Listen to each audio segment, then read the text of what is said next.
দীর্ঘদিন পর ত্রিদেশীয় সিরিজ খেলবে বাংলাদেশ ক্রিকেট দল। আইসিসি দুই শীর্ষ দলের বিপক্ষে সিরিজ আয়োজন করতে পারে বিসিবি। ম্যাচগুলো হবে নিরপেক্ষ ভেন্যুতে। 2027 বিশ্বকাপ প্রস্তুতির মঞ্চ হিসেবে 3 দলের টুর্নামেন্টে খেলতে চায় টিম টাইগার্স। কবে, কোথায় এবং কাদের বিপক্ষে ত্রিদেশীয় সিরিজ খেলবে বাংলাদেশ দল, সেই সব কিছু নিয়ে বিস্তারিত এই রিপোর্টে।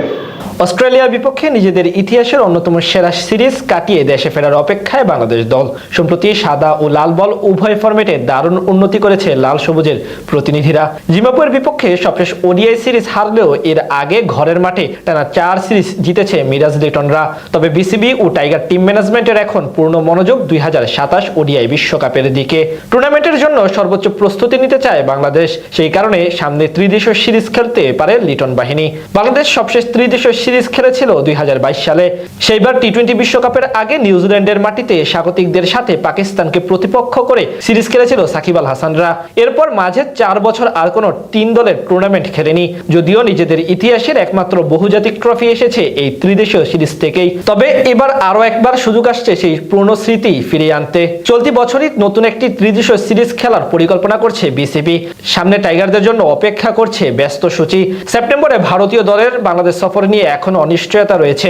ভারত না এলে ওই একই সময় জাতীয় দলের ক্রিকেটারদের নিয়ে স্কিল ক্যাম্পের আয়োজনের পরিকল্পনা রয়েছে বিসিবির। এরপর অক্টোবরের শুরুতে আফগানিস্তানের বিপক্ষে সিরিজ খেলতে সংযুক্ত আরব আমিরাতে যাওয়ার কথা বাংলাদেশের। আর সেখানেই তৈরি হয়েছে নতুন সম্ভাবনা। আপাতত আফগানিস্তানের বিপক্ষে দ্বিপাক্ষিক সিরিজ খেলার কথা থাকলেও পরিকল্পনায় পরিবর্তন আনতে পারে উভয় টিম। জানা গেছে সেই একই সময় ফ্রি থাকবে জিম্বাবুয়ের ক্রিকেট দল, যাদের বিপক্ষে কিনা কিছুদিন আগে মাত্র সিরিজ হেরে এসেছে টাইগাররা। তাছাড়া জিম্বাবুয়ের মাঠে আগামী বিশ্বকাপের আসর বসার কথা রয়েছে। সেখান থেকে বাংলাদেশ ও আফগানিস্তানের সঙ্গে তাদের নামও অন্তর্ভুক্ত করতে পারে দুই দল। জানা গেছে বাংলাদেশ ও আফগানিস্তানের পাশাপাশি জিম্বাবুয়েকে সঙ্গে নিয়ে ত্রিদেশীয় সিরিজ আয়োজনের কথা চালাচ্ছে উভয় দেশের বোর্ড।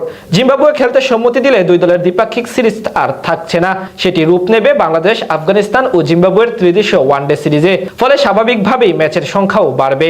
এখন জিম্বাবুয়ের সম্মতির অপেক্ষায় রয়েছে আয়োজকরা। তারা রাজি হলে অক্টোবরের শুরুতে সংযুক্ত আরব আমিরাতের মাটিতে হতে পারে বাংলাদেশ আফগানিস্তান জিম্বাবুয়ে ত্রিদেশীয় ওয়ানডে লড়াই। সামনে ভারত সিরিজ যদি স্থগিত হয়, তখন নিজেদের মধ্যে ক্যাম্প করে ত্রিদেশীয় সিরিজের প্রস্তুতি নিবে বাংলাদেশ।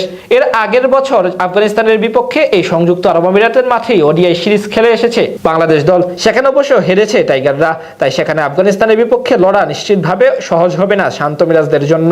অন্যদিকে জিম্বাবুয়ের বিপক্ষেও কিছুদিন আগে মাত্র সিরিজ হেরে এসেছে লাল সবুজের প্রতিনিধিরা, তাই তাদের বিপক্ষেও বদলা নেওয়ার সুযোগ থাকছে বাংলাদেশের। সব মিলিয়ে বিশ্বকাপের আগে 3 দলের এই টুর্নামেন্ট প্রস্তুতির জন্য দারুণভাবে কাজে দিবে। তাছাড়া সম্প্রতি পারফরমেন্স বিবেচনায় তাদের উভয় দলের চেয়ে বাংলাদেশ এগিয়ে, তাই তাদের বিপক্ষে জিততে পারলে নিজেদের ইতিহাসের দ্বিতীয়বারের মতো বহুজাতিক টুর্নামেন্টের সুযোগ থাকবে।